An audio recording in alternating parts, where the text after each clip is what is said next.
Hello বাচ্চারা, আজকের আমরা যে ক্লাস 6-এর তৃতীয় অধ্যায় শব্দরূপ বিভক্তি অনুসর্গ উপসর্গ যে অধ্যায়টা আছে সেই অধ্যায়ের যে উপসর্গ যে পার্টটা উপসর্গ সেটা নিয়ে আজকের আমরা খুবই ভালো করে বিস্তারিত আলোচনা করব। ঠিক আছে, সো এর আগের ভিডিওতে মানে আমরা অনুসর্গ কি জেনেছিলাম, বিভক্তি কি জেনেছিলাম, সেইগুলো তোমরা দেখে নিতে পারো যদি শব্দরূপ বিভক্তি অনুসর্গ আর উপসর্গ চ্যাপ্টার যদি ভালো করে জানতে চাও, মানে কনসেপ্টটা যদি জানতে চাও, মানে ধারণা পেতে চাও ক্লিয়ার, আর নোটসও করে দিয়েছি। যদি ভালো করে যদি শিখতে চাও তাহলে তোমরা ওই ভিডিওগুলো দেখে নেবে। এই ভিডিওতে আমরা উপসর্গটা খুবই ভালো করে জানবো। ঠিক আছে, আর এর পরের ভিডিওতে যে এই অধ্যায়ের যে প্রশ্ন উত্তরগুলো আছে সেইগুলো আমি করে দেবো। ঠিক আছে, সো উপসর্গ নিয়ে মানে উপসর্গ নিয়ে এই অধ্যায়ে তোমাদের কী কী জানতে হবে। জানতে হবে উপসর্গ কাকে বলে। ঠিক আছে, উপসর্গ কাকে বলে, আর যে উপসর্গের অপর নাম কি ও কেন বলা হয়। ঠিক আছে, সো উপসর্গের বৈশিষ্ট্য আর উপসর্গের প্রকারভেদ, মানে উপসর্গ থেকে তোমাদের এই চারটে জিনিস জানতে হবে। মানে তোমাদের চারটে জিনিসই বই রয়েছে কিন্তু সব মানে লিখে রেখেছে, মানে রিডিং বা লিখে রেখে দিয়েছে। ঠিক আছে, তো এই চারটে জিনিস তোমাদের মেনলি জানতে হবে। আর এই চারটে জিনিস আমরা এই মানে এই ভিডিওতে জানবো, খুবই ভালো করে জানবো। তোমরা ভিডিওটা শেষ পর্যন্ত দেখো যদি শিখতে চাও, যদি ভালো করে শিখতে চাও তাহলে তোমরা ভিডিওটা শেষ পর্যন্ত দেখো। শেষ পর্যন্ত যদি দেখে থাকো তাহলে আমি কথা দিচ্ছি তোমাদের টাইমটা নষ্ট হবে না। ঠিক আছে, তোমরা অনেক কিছু শিখেই যাবে। ঠিক আছে, সো তাহলে দেখো উপসর্গের প্রথমে কনসেপ্টটা বুঝবো, যে ধারণা উপসর্গ অ্যাকচুয়ালি কী। সো উপসর্গ হচ্ছে কিছু বর্ণ বা কিছু বর্ণগুচ্ছ যেগুলো শব্দের আগে বসে, শব্দের আগে বসে। বিভক্তি যখন শিখেছিলাম তখন বিভক্তি হয়েছিল শব্দের শেষে বসেছিল, শব্দের শেষে বসেছিল, কিন্তু উপসর্গটা শব্দের আগে বসে, শব্দের আগে যুক্ত হয়, শব্দের আগে যুক্ত হয়। যেরকম আমি এখানে একটা এক্সাম্পল বোঝাচ্ছি, দেখো এখানে আমি চারটে শব্দ লিখেছি, শব্দ এখানে দেখো আমি যুক্ত করছি, এর সাথে আমি অযুক্ত করছি, অযুক্ত করছি অবেলা, আর এর সাথে আমি অনা যুক্ত করছি অনা,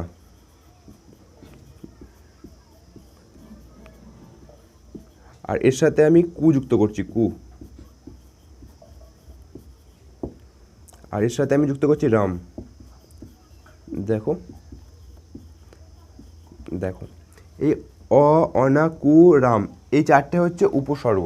কিছু বর্ণ বা বর্ণগুচ্ছ বলেছিলাম না, এই উপসর্গগুলো দেখো এই শব্দের সাথে যুক্ত হয়েছে, যুক্ত হয়ে নতুন শব্দ গঠন করবে। দেখো দেখো এখানে হয়ে গেল অবেলা, কি হয়ে গেল অবেলা হয়ে গেল না। দেখো বেলা একটা শব্দ ছিল আর একটা নতুন শব্দ পেয়ে গেলাম শুধু উপসর্গটা যুক্ত করে। তারপরে দেখো অনাবৃষ্টি, দেখো অনাবৃষ্টি এটা একটা নতুন শব্দ, শুধু উপসর্গ যুক্ত করে নতুন শব্দ পেয়ে গেছি। তারপরে কুনজর, কুনজর মানে বুঝতে পারতেছো তো, মানে খারাপ নজর। তারপরে রাম ছাগল, রাম ছাগল। দেখো এই উপসর্গ, এই শব্দের সাথে আমরা উপসর্গ যুক্ত করে কিছু আমরা নতুন শব্দ পেয়েছি। এটাই হচ্ছে অ্যাকচুয়ালি উপসর্গের যে ধারণা, যে উপসর্গের হচ্ছে মূল বৈশিষ্ট্য। যে বৈশিষ্ট্য বলেছিলাম না, মূল বৈশিষ্ট্য উপসর্গ শব্দের আগে বসে, আর আগে বসে নতুন শব্দ গঠন করে। ঠিক আছে, এছাড়া আরও অনেক বৈশিষ্ট্য আছে, এখানে গিয়ে আমরা জানতে পারবো। সো এটা হচ্ছে কনসেপ্ট। সো উপসর্গ কাকে বলে এরপর আমরা জানবো। ঠিক আছে, তো বাচ্চারা তোমরা বোর্ডের দিকে দেখো কি লিখেছি, যে উপসর্গ কাকে বলে লিখেছি, যে উপসর্গের অপর নাম, আর যে উপসর্গের বৈশিষ্ট্য কিছুটা লিখেছি, এখনও লেখা বাকি আছে। দেখো উপসর্গ কাকে বলে, আগে তো তোমাদের ধারণাটা দিয়ে দিয়েছি উপসর্গ কাকে বলে। ঠিক আছে, কিন্তু সংজ্ঞায় কি লিখেছে দেখো, যে শব্দের আগে যেসব বর্ণগুলো, মানে বর্ণ মানে বুঝতে পারতো তো, বর্ণগুলো শব্দের আগে যেসব বর্ণগুলো বা গুচ্ছগুলো যুক্ত হয়ে শব্দটির আংশিক বা সম্পূর্ণভাবে বদলে দেয়। ঠিক আছে, যেরকম তো দেখালাম, যেরকম নজর ছিল, নজর থেকে আমি কি করে দিলাম কুনজর করে দিলাম। দেখো শব্দের আগে যুক্ত হয়েছে, শব্দের আগে একটা বর্ণ বা বর্ণগুচ্ছ যুক্ত হয়েছে, শব্দটির দেখো অর্থকে দেখো আংশিক না, এটা সম্পূর্ণভাবেই মানে পরিবর্তন করে দিয়েছে, বদলে দিয়েছে। একে কি বলে, উপসর্গ বলে। মাঝে মাঝে আংশিকও হয়ে যেতে পারে বা সম্পূর্ণ অর্থকে পরিবর্তন করে দিতে পারে বা বদলে দিতে পারে। একে আমরা কি বলবো, একে আমরা উপসর্গ বলবো। আর উপসর্গর অপর নাম কি, উপসর্গর অপর নামকে বলা হচ্ছে আদ্য প্রত্যয়, আদ্য প্রত্যয়। কেন, কারণটা হচ্ছে উপসর্গ কি হয়, পদের আদিতে বসে। আদি মানে কি, আদি মানে আগে বসে। দেখো আদি মানে কি শুরুতে, আদি, আদি পুরুষ মানে যে যারা সবচেয়ে প্রথমে এসছে, যে পুরুষগুলো যে প্রথমে এসছে। আর আদি প্রত্যয় মানে কি? প্রত্যয় মানে তো তোমরা অনেকেই জানো যে বসে প্রত্যয়ের ভূমিকা পালন করে, তাই একে কি বলে? আদি প্রত্যয়। তাহলে প্রত্যয়ের ভূমিকা পালন করছে আর আগে বসে, তাই একে কী বলা হচ্ছে? আদি প্রত্যয়। বুঝতে পেরেছো?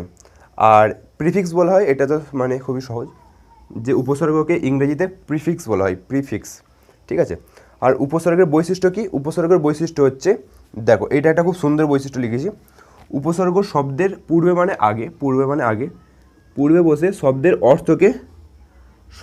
অর্থকে কী করে? বৈচিত্র্য দান করে, মানে শব্দের অর্থকে মানে বিভিন্ন বৈচিত্র্যে দান করে। ঠিক আছে? আর শব্দের বিপরীতার্থক শব্দ তৈরি করে, মানে এক একটা মানে উপসর্গ আছে, সেই উপসর্গগুলো যখন শব্দের সাথে যুক্ত হয় তখন বিপরীত শব্দও বোঝায়, এছাড়াও আমি এটা মুছে দিচ্ছি, ধরো 1 মিনিট।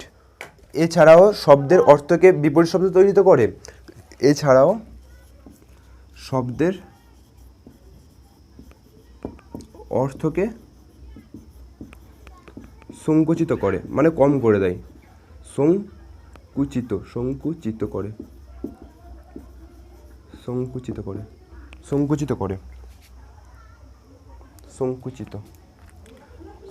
করে, আর চতুর্থ নম্বর কি? যে শব্দের অর্থকে ব্যাপকতা দান করে, মানে বা ব্যাপ্তি ঘটায়, শব্দের অর্থকে ব্যাপকতা দান করে, ব্যাপকতা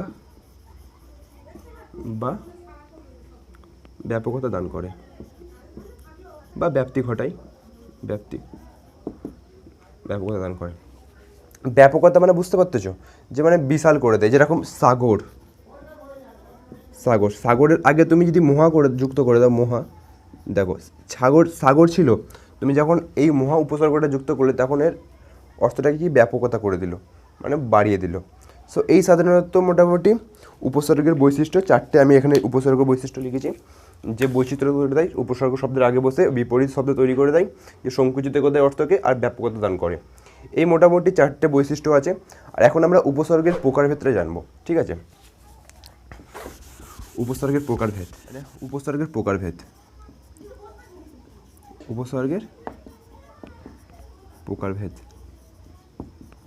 দেখো উপসর্গকে অ্যাকচুয়ালি মানে 3টে ভাগে ভাগ করা হয়। এক নম্বর হচ্ছে দেশি উপসর্গ,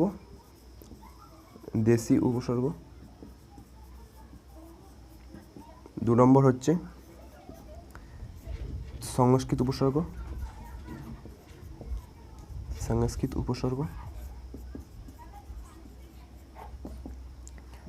3 নম্বর হচ্ছে বিদেশি উপসর্গ।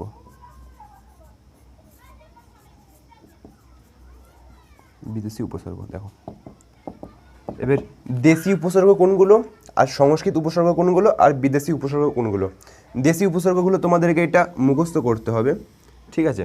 আমি প্রথমে মানে বোর্ডে লিখে দিই, তারপরে তোমাদেরকে মানে বলে দেবো কীভাবে তোমরা মুখস্থ করবে। ঠিক আছে? সো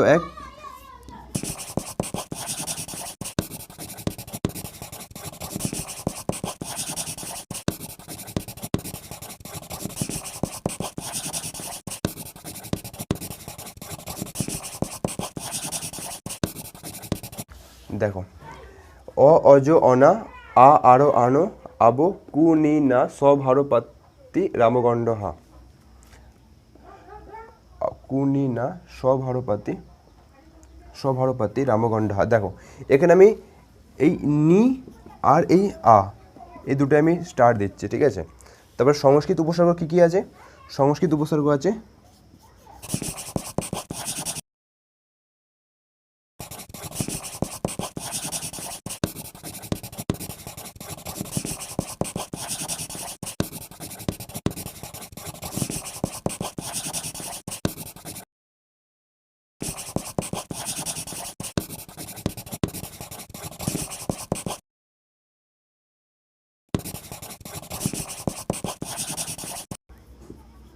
দেখো এখানে আমি আয়ে স্টার মারছি আর এখানে আমি নিয়ে স্টার মারছি।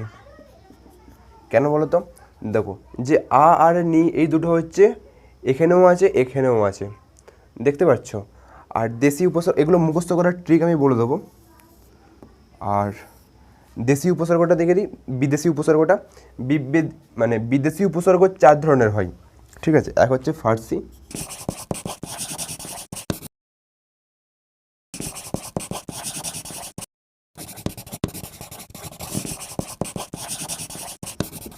আর তোমাদের বইয়ে আমি দেখেছি হিন্দি ভাষার উপসর্গটা নেই, ঠিক আছে। সো হিন্দি ভাষার উপসর্গ কোনটা? হিন্দি ভাষার উপসর্গ অ্যাকচুয়ালি হর হয়, হর, যেটা তোমাদের বইয়ে এই ফার্সি ভাষার উপসর্গ বলা আছে, কিন্তু এই হরটা হচ্ছে হিন্দি ভাষার উপসর্গ, হিন্দি উপসর্গ। তাহলে ইংরেজির উপসর্গ হচ্ছে ফুল হেড হাফ, ঠিক আছে। আর আরবি ভাষার উপসর্গ হচ্ছে গড় আম খাসলা, গড় আম খাসলা, গড় আম খাসলা। দেখো ফার্সি ভাষার উপসর্গ মনে রাখার একটা ট্রিক বলে দিচ্ছি, দেখো এখানে ববে, ববে ফি গোস, ববে ফি খোস, ববে ফি খোস, ববে ফি খোস দরকার, দরকার না, দরকার না। আর একটা আছে, আর দুটো উপসর্গ এখানে লিখে দিচ্ছি, যে ফার্সি ভাষার উপসর্গ ওপরে লিখে দিচ্ছি, যে বদনিম, বদনিম। সো এই কটা হচ্ছে মানে উপসর্গ, যেটা তোমাদেরকে কি মুখস্থ করতে হবে, ঠিক আছে। সো মুখস্থ ছাড়া এটা কোনো উপায় নেই যে উপসর্গ হচ্ছে আমাদেরকে মুখস্থ করতে হবে। দেখো এমন কিছু জিনিস আছে যেগুলো আমাদেরকে বুঝতে হবে, আর ওর কনসেপ্ট আমাকে জানতে হবে, আর এমন কিছু জিনিস আছে সেগুলো আমাকে মুখস্থ করতে হবে, ঠিক আছে। মুখস্থ ছাড়া এগুলো উপায় নেই। উপসর্গ মুখস্থ করতে হবে, কিন্তু মুখস্থটা খুব কঠিন না, খুবই সহজ আছে। দেখো তোমরা অনেকজন আছে না, অনেকজন অনেক রকম মানে কবিতা তৈরি করে এটা মুখস্থ করার জন্য, কিন্তু কবিতা তৈরি করা মনে হচ্ছে মানে বোকামো করা, আর জিনিসটা কঠিন করে দেওয়া। দেখো কঠিন করা না, হেবি সহজ জিনিস। দেখো তোমরা তিনটে করে মুখস্থ করে, দেখো অ অজ অনা, দেখো অ অজ অনা, তারপরে আ আরো আনো আবো, এখানে দেখো অ অজ অনা, এখানে 4টে নাও, অ অজ অনা আ আরো আনো আবো, এখানে 4টে নিয়ে মুখস্থ করো, অ অজ অনা আ আরো আনো আবো, মুখস্থ করতেই হবে, ঠিক আছে। তারপরে দেখো কুনিনা, কুনিনা, তারপরে দেখো সভারপাতি, এখানে 3টে নিয়ে মুখস্থ করো, রামগণ্ড হা। শুধু একটা জায়গায় আছে 4টে নিয়ে মুখস্থ করো, আর বাদ বাকি তো 3টে করে নিয়ে মুখস্থ করো, হয়ে যাবে। দেখো অ অজ অনা আ আরো আনো আবো, কুনিনা, সভারপাতি, রামগণ্ড হা, 3টে করে নিয়ে মুখস্থ করো, হয়ে যাবে, ঠিক আছে। এখানেও একই জিনিস, দেখো প পড়া অপ, সমনি অব, 3টে করে মুখস্থ করো, প পড়া অপ, সমনি অব। অনুনির দুর্বি, এখানে 4টে আসছে, অনুনির দুর্বি, এখানে 4টে, মানে আমাদের গলার সাউন্ডটা আসছে, মানে থেমে যাচ্ছে। অনুনুর দুর্বি মানে সহজ হচ্ছে পড়তে। তারপরে অধিসু উত, অধিসু উত, তারপরে পরিপতি অভি, পরিপতি অভি, অপি অতি অপ আ, অপি অতি অপ আ। দেখো এইভাবে মুখস্থ করো, দেখবে খুব সহজেই হয়ে যাবে। তারপরে বিদেশি উপসর্গ, বিদেশি উপসর্গ দেখো এক হচ্ছে ফার্সি, আরবি, ইংরাজি, হিন্দি। আর হিন্দি তো মুখস্থ হয়ে যাবে হর, আর ইংরেজিটা একটু মুখস্থ করতে হবে, যে ফুল হেড হাফ, ফুল হেড হাফ, ফুল হেড হাফ, এটা তো খুব সহজে হয়ে যাবে। দেখো আরবি ভাষা, আরবি ভাষা দেখো আম খাস লা, খাস না কে লা বলছে, আম খাস লা, কিন্তু এখানে গড় আম খাসলা, গড় আম খাসনা বা গড় আম খাসলা হয়ে যাবে, মুখস্থ হয়ে যাবে। দেখো এটা মুখস্থ করার ট্রিক, দেখো দেখো এই বদ নিমটা এটা আলাদা করে মনে রাখতে হবে, বদ নিমটা, কিন্তু এটা একটা ছন্দের মধ্যে চলে আসে। দেখো ববে একটা মেয়ে, ববে, ববে একটা মেয়ে, ফি মানে কি ফ্রি, ফ্রি, ববে একটা মেয়ে, ববে ফ্রি মানে বুঝতে পারছো, যে ফ্রি, ফ্রি, ফ্রি, যে ফ্রিতে কোনো জিনিস দেয় না, ববের ফ্রি, খোসকে বলে গোশ, যে মাংস খাই গোশ, ববের ফ্রি গোশ দরকার নেই কে না করে দাও, ববের ফ্রি গোশ দরকার না, ববের ফ্রি গোশ দরকার না, ববের ফ্রি গোশ দরকার না, ঠিক আছে। তারপরে এই বদনিমটা আলাদা করে মনে থেকে যায়, এখানে শুধু গোশ যেটা বলছো সেটা খোস করে দাও, খোস, বুঝতে পারলে? তো ববের ফি খোঁজ দরকার না, আমার গোছ দরকার না খোঁজ। সো এইভাবে খুবই সহজে মুখস্থ হয়ে যাবে উপসর্গের প্রকারভেদ। আর এবার এই সব উপসর্গ নিয়ে আমরা শব্দ গঠন করব, আর সেই শব্দের অর্থটা সেটা কি আমরা জানার চেষ্টা করব। আর এই যে লাস্টের যে টপিকটা আছে এটা আমি পিডিএফে পড়াবো, ঠিক আছে? পিডিএফে পড়াতে সুবিধা হবে আমার। সো বাচ্চারা, আমি তোমাদেরকে বলেছিলাম যে বাংলা উপসর্গ, সংস্কৃত উপসর্গ আর বিদেশি উপসর্গ, এই উপসর্গগুলো তোমাকে মুখস্থ করতে হবে। আর এই উপসর্গের সাহায্যে কীভাবে যে শব্দের গঠন হচ্ছে আর এই শব্দের যে অর্থগত ভাব কেমন, সেগুলো তোমাদের এখন আস্তে আস্তে জানতে হবে, ঠিক আছে? সো একটা দুটো আমি তোমাদেরকে বোঝাই, ঠিক আছে? দেখো কি প্রথমটা আমি দেখছি অ উপসর্গ। অ উপসর্গ দেখো, এই অ এর সাথে নর যুক্ত হয়েছে, দেখো অ এর সাথে নর যুক্ত হয়েছে, তার অ এর সাথে মিল যুক্ত হয়েছে, অকেজে যুক্ত হয়েছে, কেজে যুক্ত হয়েছে অ এর সাথে। দেখো এইগুলো অ এর সাথে এই শব্দগুলো যুক্ত হয়ে কী হয়েছে, একটা নতুন শব্দ তৈরি হয়েছে। আর সেই শব্দের অর্থগত ভাব কেমন, নাসূচক বা খারাপ। তারপরে দেখো অজ। অজ থেকে কী হয়েছে, অজ পাড়া গাঁ, অজ মূর্খ, ঠিক আছে? এই সমস্ত শব্দ কী তৈরি হয়েছে, অজ থেকে তৈরি হয়েছে। আর অজের অর্থের ভাব কি, নিতান্ত। নিতান্ত মানে অ্যাকচুয়ালি খারাপ। যে মূর্খকে বলেছে অজ মূর্খ, মানে মূর্খকে অজ বলছে, অজ মূর্খ মানে আরও খারাপ, ঠিক আছে?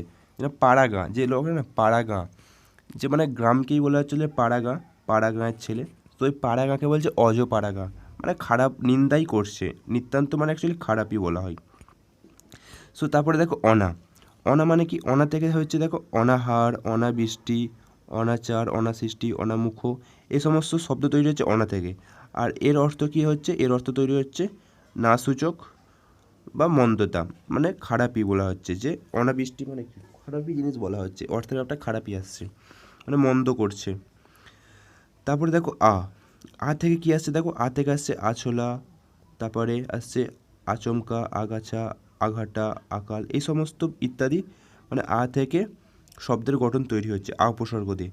আর এর অর্থ কি আসছে, এর অর্থ আসছে নাসূচক আর অপকর্ষতা। অপকর্ষতা মানে হচ্ছে, যদি সহজ ভাষায় বলতে চাও, অপকর্ষতা মানে হচ্ছে অবনতি বা নিকৃষ্ট, এই ধরনের মানে হয় অপকর্ষতা মানে।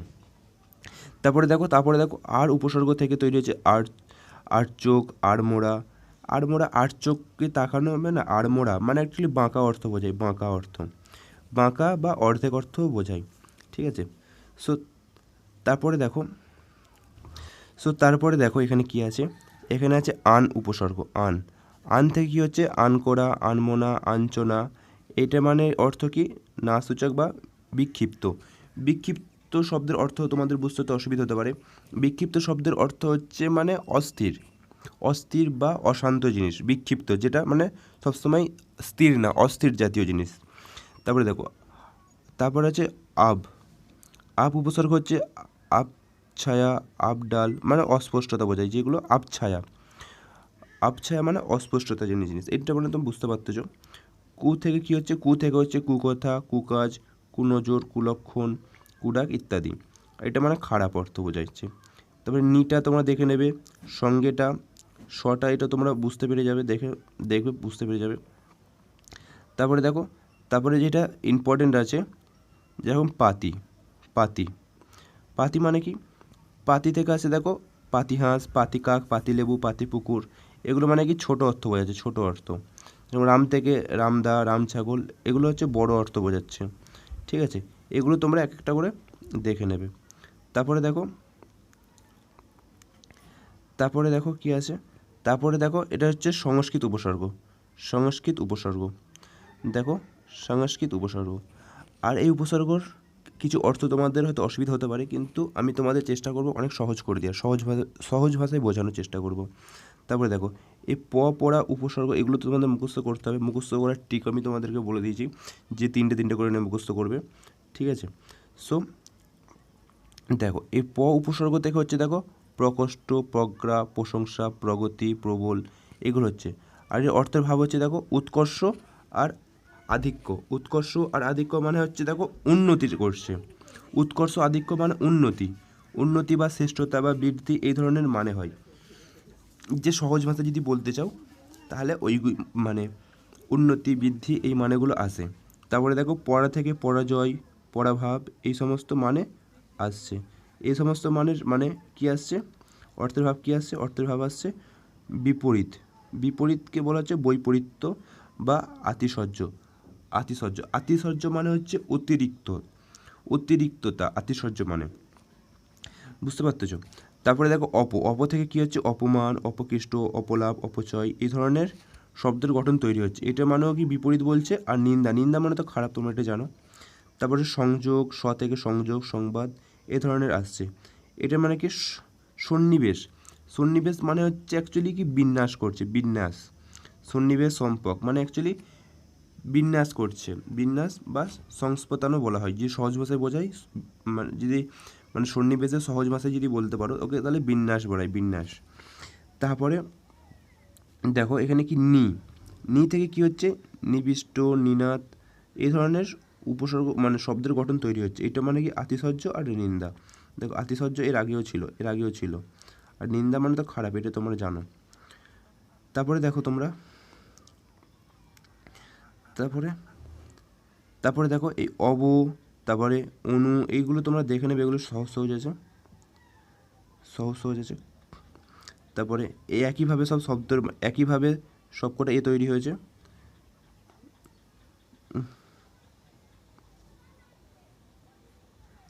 সব একইভাবেই মানে শব্দের গঠন তৈরি হয়েছে। এগুলো তোমরা একবার করে দেখে নেবে, হয়ে যাবে, ঠিক আছে। এগুলো আমি দেখছি না আর। তারপরে চলো সংস্কৃত উপসর্গ, এইগুলোও দেখে নেবে। যে বিদেশি ভাষার উপসর্গ, এদিকে দেখো যে খোশ মেজাজ, খোশ থেকে খোশ মেজাজ, খোশ খবর, খোশ গল্প, এগুলো কি আনন্দ মানে আনন্দের ভাব আসছে।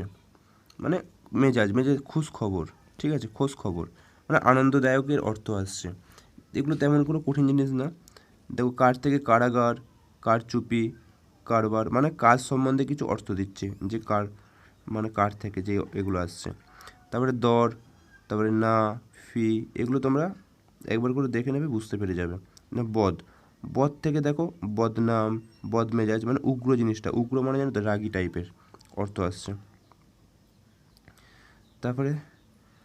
তারপরে যে বলেছিলাম, দেখো এখানে একটা ভুল আছে, যে হর হচ্ছে এখানে ফার্সি উপসর্গ বলছে, কিন্তু হরটা ফার্সি উপসর্গ না, হরটা হচ্ছে যে উর্দু আর হিন্দি উপসর্গ, ঠিক আছে। আর হর শব্দের অর্থ হচ্ছে অর্থের ভাব হচ্ছে প্রত্যেক, ঠিক আছে। সো তারপরে দেখো আমজনতা, আম থেকে আমজনতা, আমসড়ক, সার্বজনীন বা নির্বিশেষ। সার্বজনীন মানে হচ্ছে সবার মধ্যে শ্রেষ্ঠ, সার্বজনীন মানে সবার মধ্যে শ্রেষ্ঠ, আর নির্বিশেষ মানে হচ্ছে মানে ভিন্ন, নির্বিশেষ মানে ভিন্ন বা সমভাবেও বলতে পারো, ঠিক আছে। সো এগুলো তোমরা দেখে নেবে। সো এই ছিল মোটামুটি ভিডিও। আর উপসর্গ থেকে আমি হালকা তোমাদেরকে বুঝিয়ে দিলাম যে অ্যাকচুয়ালি জিনিসটা কী হচ্ছে। সো তোমরা এগুলো দেখে নেবে, এগুলো দেখে তোমাদের বইয়ে আছে, দেখলে বুঝতে পেরে যাবে। সো এই ছিল ভিডিও, সবাই ভালো থাকবে, আর নেক্সট ভিডিওতে দেখা হবে। আর তোমাদেরকে আমি একটা জিনিস বলতে চাই, যে আমি যে অনুশীলনের প্রশ্ন উত্তরগুলো আমি তোমাদের যেরকম হোয়াইট বোর্ডে করে দিই ওইভাবে করবো না, পিডিএফ ফাইলে শেয়ার করব, তোমরা আমাকে একটু পরামর্শ দাও তোমাদের কোনটা বেশি সুবিধা হবে, যে আমি পিডিএফ ফাইলে পড়াবো মানে যে প্রশ্নের উত্তরগুলো, আর না আমি হোয়াইট বোর্ডে লিখে পড়াবো, সে তোমরা এটা আমাকে বলো, ঠিক আছে। সো এই ছিল ভিডিও, সবাই ভালো থাকবে, নেক্সট ভিডিওতে দেখা হবে, আল্লাহ হাফিজ, বাই।